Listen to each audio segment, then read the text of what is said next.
Hi guys, I am हिरान राजा। आज खेसारी भैया का गाना एक डिलीट हुआ जिसका नाम था मटक मटक। 10 मिलियन व्यू था, लगभग 1 मिलियन लाइक था और 95,000 कमेंट था। इससे खेसारी फैन सभी दुखी है भाई। हमको भी बहुत दुख लगा। ये राजनीतिक हो रहा है भोजपुरिया में, बहुत गलत है भाई। किसी का गाना डिलीट करवाना सही नहीं है।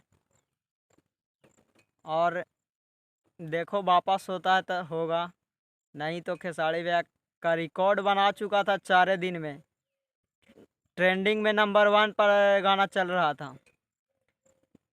मटक मटक सॉन्ग एक हरियाणी सपना चौधरी डांसर थी, राजस्थान का नंबर 1 डांसर, और भोजपुरिया का ट्रेंडिंग स्टार खेसारी भैया, दोनों मिलकर तहलका मचाए थे पर डिलीट हो गया। इससे बहुत दुख का बात है।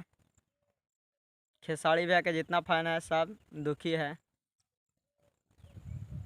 देखते हैं वापस आता है कि नहीं। और भाई हमें भी सपोर्ट करें और लाइक करें और सब्सक्राइब करें। ठीक है भाई, थैंक्स।